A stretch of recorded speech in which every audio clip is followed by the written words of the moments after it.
All right, guys, welcome back to Road to Success. I'm here with my co-star Andrew Bull and Micah Hughes. Yes, sir. All right, so Micah, tell us a little bit about yourself. Kind of a summary of everything you've been through, because you've been through a lot. Yeah. And I actually met Micah from the house that I bought that I'm living in now, that my little guy is growing, and we're actually having another one. Oh, congratulations, Yeah, man. yeah, Awesome. Yep, another little guy. Oh, another guy. Well, Yeah. I feel myself, so There you go. there's nothing better than being a dad. Yep. Got your hands full. I mean, if he's anything like your first Oh son, my you're going to have your hands full. Well, they say that when you have a couple of them together, like, they kind of, keep each other entertained a little bit. That's 100% true. Yeah. I always hear the first one's the calmest, though, I mean, that was the case with me and my brother, so, hey, Well, might be a little more wild than the first one. I We'll hope see. not. Usually the second is different from the first. The complete opposites. We'll see what happens with you. But Yeah. I hope they're not the same, because we're in for a world of trouble. Yeah. Awesome. So, Micah, tell us a little bit about your backstory. What got you here? I've been around this business around 21 years. I always had a heart for financial literacy. More about helping people get out of jams. I don't know why. I think it's just watching my dad as a business owner. Sometimes he'd go through a seasonal work shortage and struggle, and always had payroll, and I just always had a heart for my home and seeing the stress when they were stressed. When it was good, I didn't notice, of course, but when it was some stress, I noticed, and I just felt a connection to it. So, I always felt connected to financial literacy and helping people get out of debt, right? Or getting away from stress so they had more freedom. So that's where it started. And then I moved to Baltimore. I'm from Central PA. I moved to Baltimore in 99, and I got my first job I just needed something international. I come from a hometown, right? That's very rural and very, Anglo-Saxon, what I mean? There's just not a lot of diversity. So I feel like I was given the gift of Spanish, right? Yep. Like, I had an interest from the age of 4 or 5. I saw relatives who were missionaries in Mexico, and I just said, it's so cool to be able to hear something from somebody and then give that person the information. Like, it goes through me, and it just made me light up. And looking back at that, middle age now, I don't know how that gets there other than to be created by someone. It created me and put that in me. I don't know where else that interest comes from. So going into high school, college, I majored in Spanish. It was easy. Got my GPA up because it was easy, right? Yep. And then I got to be an interpreter in Little League Baseball, Little League World Series. I got to be a chaplain of the Baltimore Orioles over time. But I found myself professionally in the mortgage world. I was like, something financial. This Spanish thing is cool. International is awesome. Give me what else God gave me, which is financial.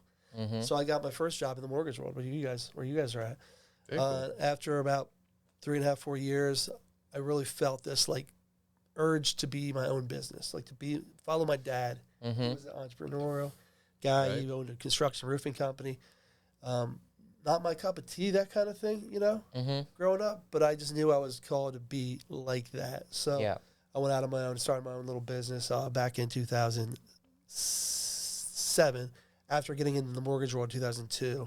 And what I wanted to do was encompass mortgages, but also touch the Latino community in a way that I felt like they weren't being served. Yep. And that's something and that's why I got into mortgages, because I was like, man, the Latino community is not being served at all.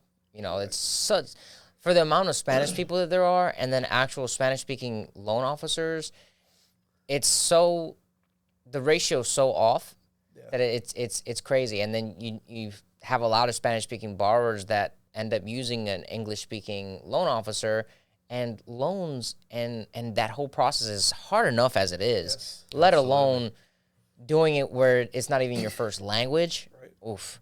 Now, what I love the most is that you speak Spanish, but Spanish was not something like you're not Spanish, right? No. It just came to you. It came to me. I love that. I can't explain that. Yep. I go back to I just believe there's a creator, and he puts things within us, gifts, talents, and abilities, and you can use them for yourself and have a good life, or you can use it for the creator and have a better life. It's the way I look at it, So going into that world from 2002, 2007, started my own little business, and I was really wrapped up in the things of the world. I wanted the car, the girl, the casino. My friends would tell you, they would think as casino runs, I had to be there because I memorized the the blackjack thing. So like they would invite me to be like a coach, which I love too, you know. So I felt purpose, I felt fulfillment, and I felt community in the world of casino and gambling, and I was single, so you know, and I was debt free. Right. Yeah. So a lot of that added up to a lot of freedom to get myself into some trouble. Not legal or financial, but just like spiritual. That makes sense. Yeah. So my sister got me this book called The Purpose Driven Life back in like, I forget what year it was, but I opened it up and there's a contract. If you signed it, you were going to read it. 40 days, 40 quick chapters, right? And I was like, I'm going to the casino. Like I want to honor my sister, but I read first 2 or 3 and I gave up on it because I just forgot. It wasn't important. So go fast forward like 4 years, 2006, I guess. So fast forward, and I saw this book on my nightstand that I had wanted to keep reading, but I never really wanted to read it. Right. And then what happened was I just came to a time of dryness in my life. Like it was enough parties, there was enough casino, there was enough girls, there was enough cars, whatever. And I finally said to this creator that I grew up with, that I didn't really know that well, what is this all about? What is this all about? I've got bonuses and I've got notoriety within my mortgage company. I started my own little business, but there's got to be more than this, man. And one night I remember coming home from a party, going in my room, and I just remember thinking like, so I get a little, the memory is like strong. I remember thinking, feeling a panic attack. Like I felt so desperately lonely. It didn't make sense. It didn't make sense from the standard of the world. Yeah. So I went back to the book. I said, what is my purpose? And the first line said,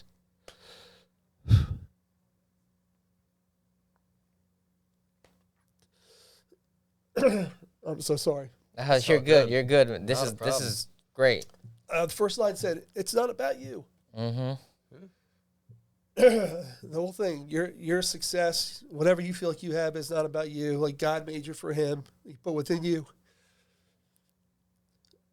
gifts, talents, and abilities to be used by Him, for Him. And if you tap into that, your life will go a different direction. So I did. But at this time, it wasn't about religion or rules or any kind of church necessarily. I did go to a church, but it was about relationship. Yeah. And I found God in a very real place, and He fulfilled the loneliness. And I literally went back to told my parents a couple months later. I said, I promise you, your son's not gay.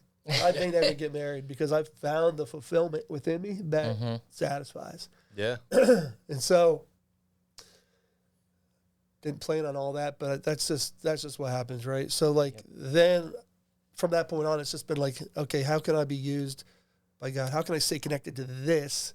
Because this works. Right. Everything else didn't work. Even though I had what the world said I needed to be successful, I wasn't at all. And so now I said, okay, Lord, this is yours. What do you want with this? And so from that point on, it's been a journey. That's amazing. That's very amazing. cool. Yeah, kind of found your calling there. And, you know, you hit that sometimes in life. I feel you're right. You're sitting there and you're looking back at what you've done in the past, and you're like, hey, I'm kind of spinning my wheels, wasting my time a little bit. And, you know, some people say that's maturity, you know. That's when you kind of have that wake-up call a little bit. For sure, it's trial and error, you know, like I wish I would have found that relationship in a very real way when I was younger, so that I could have started my path to the Lord when I was younger. It doesn't matter, though. It doesn't matter if you're 65 or 85 or on your deathbed. I believe the Creator created you and put within you the desire to be known and to know Him and what you do. Anyway, it sounds religious, and I'm not trying to push any agenda. Yep. Sure. I appreciate you letting me be vulnerable. I did ask for your permission in case it came up, and it did. And so let's take that into the professional world, because like what I do on a daily basis is professional. I'm all over the real estate world, right? Yep. I love lending. I love title. I love being a real estate agent. I love fix and flip properties. I love real estate investing. I love helping people also attain that. So I feel like I've leveraged all those things to help other Latinos for whatever reason. Like God definitely called me to the Latino community. Yep. Why? We'll never know. Doesn't matter. But He called me to the Latino community to help them become financially free, I guess. Like, Yeah. if you say, what's the why? I say financial freedom. I don't Mhm. want to see anyone struggle financially. Yep. Right. Why? Why is that a desire? I Mhm. don't know. And you want to know something that's crazy? That for me, that was always been my why, but it's been a lot larger from the beginning. Like I remember like being in middle school and I would just sit and in bed and I would think like, what do I want my life to be? Which is a really weird thing for like a middle schooler to think, right? A little And bit. That's great, though. yeah, and I would just like, yeah, I love the cars, like, and I want like all the great things, and like, no, don't get me wrong, like I'm gonna get them, and I've made a plan on how to get them, Sure. but I'm not gonna put that above my plan and my why, Right. because I was sitting there and I was like, man, why is it that all of these families passed down from generation to generation give the next generation the ability to do whatever it is that they're called to do, regardless of what that income means. And we don't have that, ability. Now, my family is it's always been around business. Like my grandfather, he had a what's it called when you cut down trees? Arborist? Arborist? Yeah. So he Tree had company, tree yep. care. So he, cut down trees and would sell them, and very successful guy, right? My father, he has a business where he sells the 2x2s and everything like that for off-roading. Like, my family's always been around business. My mom has a jewelry store. My other grandfather, like, always been around business the entire life. Grandmother had a convenience store, all in Dominican Republic. And then over here we come, and my uncle has a shop right over here off of Eastern Avenue, right past where the Chuck E. Cheese used to be. Ah. And apparently they're going to make that into like an Amazon, Oh. huge place. But I've always been surrounded by business, and my drive was always, how can I make the next generation and the following generation and the following generation never ever have to be like, well, where's my next meal going to come from? Right. Am I going to be hungry? And then how can they do whatever they want, whether that's an artist, right? Like, Right. hey, they don't get paid very well, right? Until you're super known, which might never happen, right? Till after you're dead, it seems, with artists. A lot, It's right? crazy. Yeah. And side note, I mean, I actually saw this one artist, like, his paintings were going for millions of dollars, and he was like, this is not what I wanted. And then he ended up making his paintings free. And like, the people who pay millions of dollars, of course, like, they were pissed, right? But it was like, he's like, this was not my calling, right? Is to make all these millions of dollars off of paintings. Like, I want to give it to the world. Right. And so that was always mine. Like, it was just like, all right, how do I get there? And I've always saved, and I could have spent every dollar I have, but I've always saved because I want to build for the future. And for me, that's real estate, and I love real estate. And I saw that as a young child, that, man, this can really free up your future. This can make it so that if you wanted to retire and you want to do nothing with the rest of your life except for just be there for your family, you could do that, right? Or maybe you want to retire your spouse, and because maybe you love what you do. Maybe like, hey, maybe I love mortgages. Maybe I love being a real estate agent, or whatever career you have, maybe as an engineer, right? But I felt like family was the most important thing, and I wanted to provide something that was generational. Yeah. So it's very interesting to see, this something that we can't explain where it came from, right? Like, why it's there, but it's what's driving us, to be successful. And it always brings me back to family, because a lot of entrepreneurs, people who are trying to get there or achieve some goal, they sometimes forget that, yes, you're building for something, but you have to be there, right? Yeah. Like, it doesn't mean you can miss all your kids' games because, when they're older, they're going to have everything, right? Like, that, it means nothing. The memories are what mean everything. If you are Bill Gates and you weren't at your kids' games, you might be hated. Oh, yeah. Oh, exactly. It doesn't matter how much money. The kids remember who was there. Sure. Hopefully we all want to be there for our kids. Sometimes you can't if you have a certain kind of job or you're traveling on the road. But kids will notice if you're making every effort you can to be there, not just to watch the sport, or the music, but just to watch them, develop. Yeah. So it brings a certain joy too. Yeah, it does. I mean, just watching them, like, yeah, they're not the best in the world or whatever, but you feel like they are. Like, man, he just hit that ball. Like, he's the best. Like, it just, you feel such prideful, and not in like a bad way either. It's just not vanity, Yeah, it's just like, man, they're doing great, and it makes you feel good, and they're having fun, Yeah. Exactly. So Micah, bringing that right back to you. I mean, what kind of do you think what brought you to real estate? Because you've always had things to bring you kind of around it. But I can't really explain it. I was, for a moment in time, I felt like a real financial advisor, a real financial planner was out getting his CP, getting his, what do you call it when you're the, I forget what there's the license, 3 letters. Yeah. The MBA? No, but it's more like a doctorate in the financial planning. Mm-hmm. I'm just drawing a blank. But when I went after that, for about 8 or 9 months, I felt like this is my chance. Because rates went up 1% in 2013. June, I'll never forget it. June of 2013, rates went up 1%. And my business dropped 80%. Wow. Because I was around the title closing world at that time.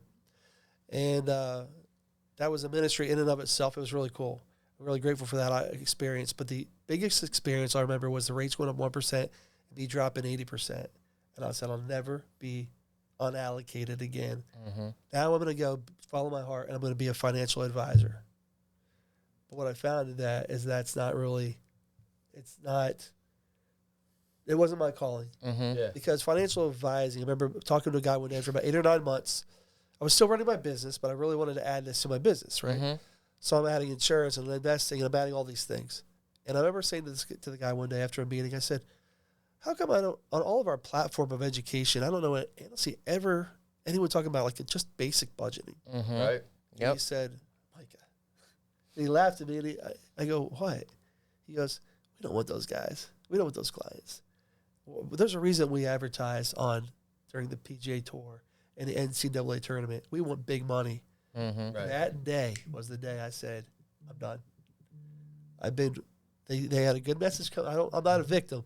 Right. I'm not trying to be a victim. They had a good message, but really, it was still always about the money and how much they made, how much they gave back to the world. Right. And I said, I'm going back into real estate. Here's what I'm doing. I'm going to help people become homeowners. Yep.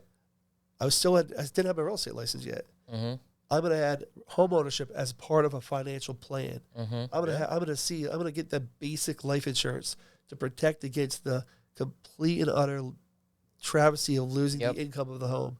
Basic. I took it to the Latino community. They're like, dude, we don't want any of that crap. We want houses.